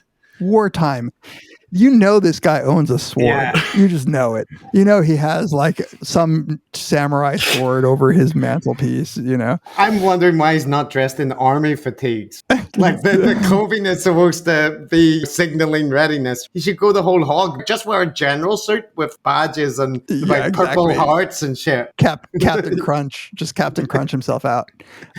But here is the fucking cowardice that really makes me mad, where it makes me just say like, fuck you, because to deflect the very real damage that his brother is doing, to not even in an honorable sounding way defend his brother. He is wanting to have his cake and eat it too. He wants to still stay in with the cool kids and yet not blatantly throw his brother under the bus. He's playing this line where anybody who wants to continue to believe in Bret's ivermectin bullshit can continue to do so because, you know, Eric didn't come out and say he was wrong. But clearly sounds like he knows that his brother is wrong and is too much of a coward to call him out on it. Mm-hmm. And I would not give 3/5 of a fuck about these brothers if it weren't that so many people are listening to them, and this is just causing grief, causing suffering, and causing death. That you can't just get up and say, you know what, get vaccinated. I don't care what my brother says about this. He's a smart guy. I love him. I don't care what he says, though. Get vaccinated. Have some fucking balls, man. Yeah. Or ovaries or whatever it takes. Because, you know, you mentioned, Dave, about like the actual consequences and the context around this. And part of the reason that a lot of the criticism of Bret became more pointed was that there was this case where there was a British man who had been vocally skeptic about the vaccines and the relative threat of COVID.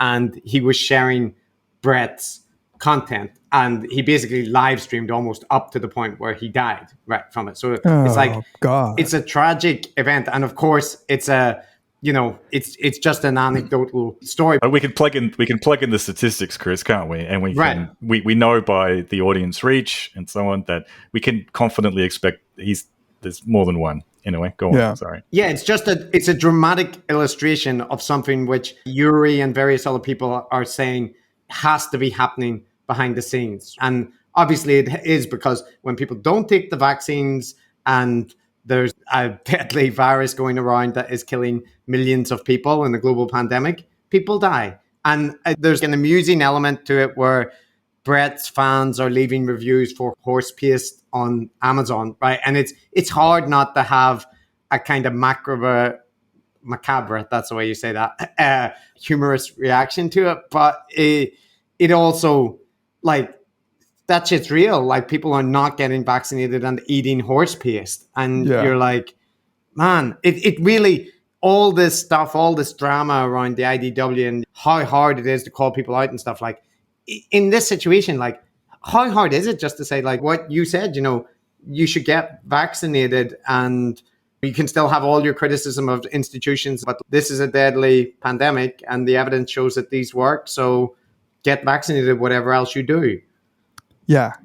If Eric thinks that Bret is wrong and he's talking like this, then this is just evil. It's just evil. It's shameful. It is. It is. Look, there's two final clips, so maybe this will bring us back. We can come to end on a positive note. These clips are going to really lighten your day. So one is, you remember the Better Skeptics Project? Remember that, Matt? that we were trying to finish out. Well, here's Bret responding to that project. This is how he reads what that project found. I thought this is a dangerous way to do this. It's prone to several different kinds of bias that I don't see protected against in it. And I was very concerned about, a process that, incentivize, instead of people having skin in the game, it incentivized them to go nitpicking and all of this. But anyway, in the end, it gave us not a totally clean bill of health, but a remarkably clean bill of health in light of how much landscape and how many complaints certain people had made. So given that process concluded and that process does say something about the quality of what we've been doing here on Dark Horse, didn't David have some obligation to say, well, here's the process that I suggested might evaluate this, and here's the conclusion, which is not what he did. He actually circumvented it. And frankly, I resent it, which David knows because I've said it to him. There you go, David. Totally. So you could take all that back, what you said there, because Dave. It's almost like he addressed you personally. I resent it. Right. I felt let it. him know. I felt it. At least he didn't call me Tamler. I mean, what an amazing ability to read into something the way you want to read into it. Imagine it's like you delving into your Reddit and finding someone issuing a defense of you and saying, well, we had our criticisms, but on our Reddit, if you look, there's somebody who thinks that we are the dog's balls, and like, really, what else matters at the end of the day? And to like wrap it in that rhetoric, I was really concerned. I know that there are biases that creep into the process. And then to use, I believe, the phrase that, what's his name, Nassim Anti-fragile uses. Yeah, his skin in the game, who just reminded me that I think that Taleb actually has shit on Bret quite a bit. Yeah. It wouldn't surprise me. To wrap it all into that, oh man. Yeah. Sometimes when I see the Dark Horse, I think, who isn't hate watching this? Aren't we all here to hate watch it? And then I have to remind myself, no. You should don't read the YouTube comments, because don't go into this is the one thing I truly can say to all listeners, and you, Dave, and anyone, don't go into the corner of the internet where Bret's true fans reside. The Dr. Rollergator water is, good God, stay away from that end of the internet. It's a horrifying place. Yeah. I just went onto the IDW subreddit, and there's a nice little list of names of people who belong and links to Eric and Sam and Jordan. Is this one of theirs? Well, there's lots of subreddits which are now pretty critical. Like Sam Harris's subreddit is half hate. And I think there's usually if you've got a healthy mix in your subreddit, that's good. But there's one, I think it's just called IDW, and it's like it is not that. It is like it's the pure distilled essence of the IDW in subreddit form.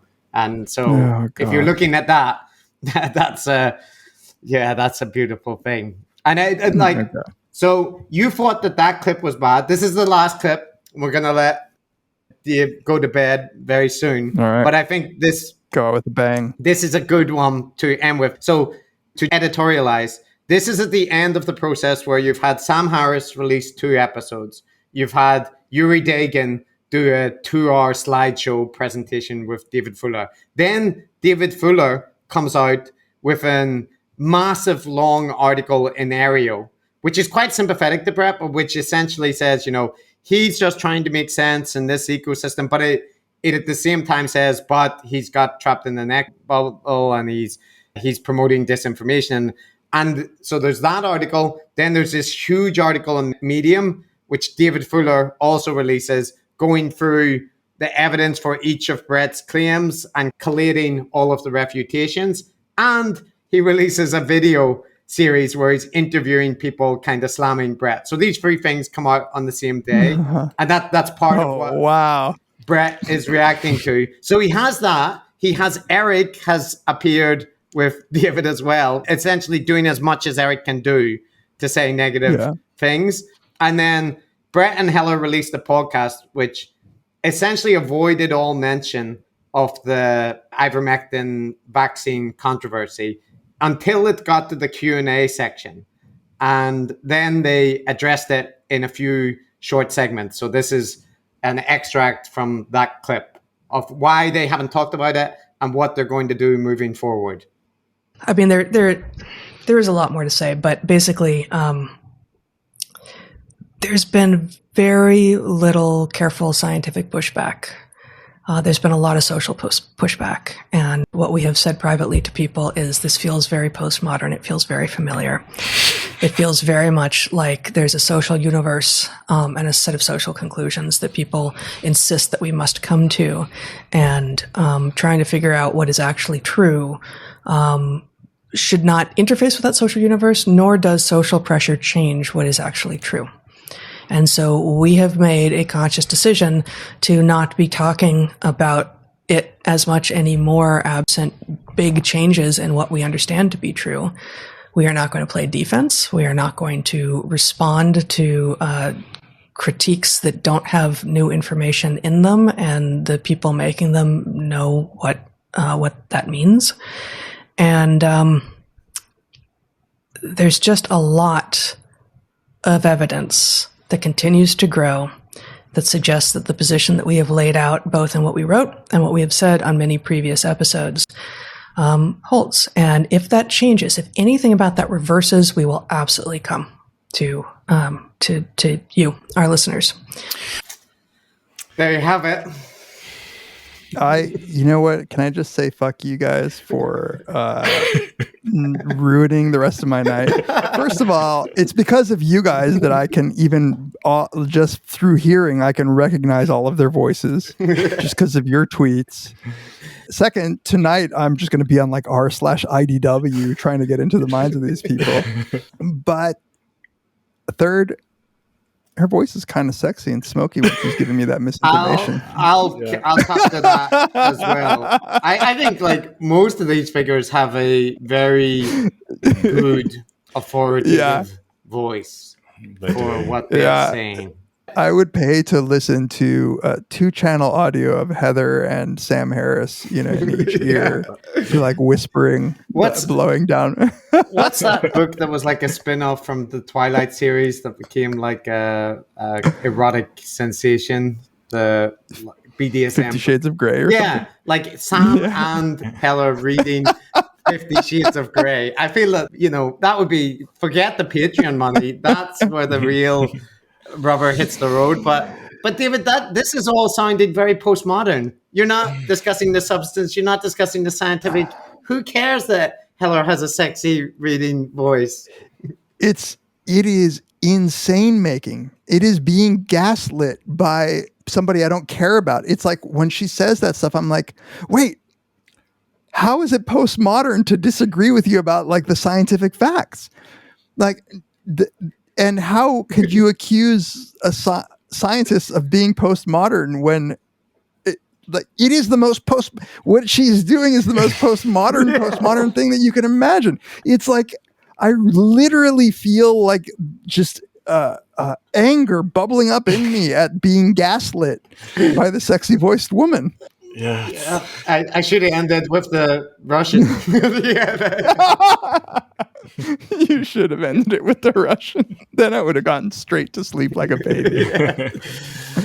Maybe we should tell your listeners that we are in very, very different time zones. Yeah, I mean, just to reiterate, we scheduled this at a time that's extraordinarily convenient for me and Chris, and well beyond Dave's bedtime, and I'm consciously aware of that. So thank you so much, Dave, for staying up late, despite all the glasses of wine. I appreciate it. I had a lot of fun. I hope that we can do something similar again. The only question is who can not make me go crazy. Well, like the second thing I feel like apologizing for is that we not only kept you up very late, but we kept you up late mainly to sit there and listen to us ranting about our obsessive pet projects. Instead, so I don't know. Next time we'll have to let you. No need to apologize for that, because as you know, listening to podcasts is an intimate medium. And so if I had the option of just listening to you guys as I was trying to fall asleep, but in this way, I get to talk back. That's, I tried to tell Matt, we don't need to put out another Weinstein episode. It's, it's too much. And Matt is just always, no, Chris, give the people what they want. They want to come on.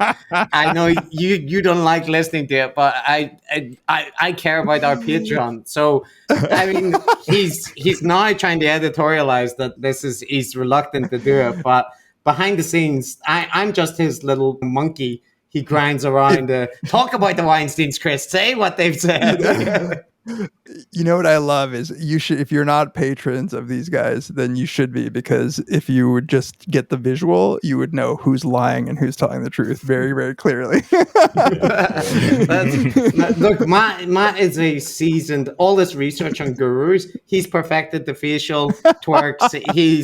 He's got like charisma oozing out of his pores. I'm thankfully grateful that none of our listeners can be seduced by his boyish come hither looks, because the common comment that we actually get when people see videos is like they're just surprised that I don't look like a fucking craggy 1,000-year-old man. and they're generally very complimentary about your appearance, Matt. Silver Fox has been mentioned more than once, right? Well, I think there's one thing we can all agree on is that everybody must start listening to you guys because of the sexy accents. That has to be what's driving most of your traffic. Maybe we should read 50 Shades of Grey. I'll do the female voices, Matt. Okay. I'm imagining a new tier for the Patreon. It's like black label. He stepped firmly onto the leather chair and strapped me down rigorously. Nobody wants to hear that. My only question is how two English accents could be so different. Okay. That's problematic. Yeah. That's problematic. It is problematic. That's just got to go. That's got to be cut. So that's just good for your patrons. Yeah, but like Matt said, I have to say, Dave, you handled me and Matt's obsession and the meandering postmodern route that we took, despite our extensive notes to try and avoid otherwise. And you also handled about 30 or 40 minutes of random banter before we began the 30-minute banter introduction to the podcast. So this man is a podcasting trooper, because you also recorded an episode, right? Prior to starting this. We only recorded our little support section, which for Tamler and I is 83 minutes. That's good to hear. I'm glad to hear that. Well, there's almost no need for us to recommend our listeners to check out Very Bad Wizards, because I'm pretty sure the Venn diagram of our audiences is we're like a a very small circle embedded within that large circle. But for the 3 or 4 people that don't, do check it out. Yeah, and when you guys start your anti-vaccine descent, we will call you out. You guys are going down. That's right. That's what friends do, Dave. Yeah, we're gonna step into your Patreon gap, and we both know which one of us would be falling into an anti-vaccine trap, and it's gonna be, the guy who believes in ghosts. Yeah, people keep insinuating that basically we're, clout chasing. We want to take down the Weinstein so that we can enter the intellectual dark web as like a Sith. You kill them and you inherit their power. The kings are dead. Long live the king. Long live the gurus. But the real mission we have is really to take your spot. The very bad person. Yeah. This is, and our Reddit is a fucking like a polyp. Oh, that's right. It's popped off from your subreddit. So yeah, that's maybe not the nicest way to describe the kind effort of our fans to develop a subreddit, which is really good. But so we owe a lot to you. You're grandfathers in many respects. Well, thank you. We are old. You'll be able to take our spot soon. We're near death, I promise you. But thank you guys so much for having me on. This was a blast. Yeah. According to lineage selection, we're all working for the same ends anyway. So at least us white people. All right. Well, enough bantery, exity things. Cue outro music. So cheers, Dave. Everybody listen to Very Bad Wizards, and don't listen to the Weinsteins for medical advice, but do listen for entertainment. And every so often, and not every week. And for gauge theory. That's how we should end everything, for gauge theory. Yeah, for gauge theory.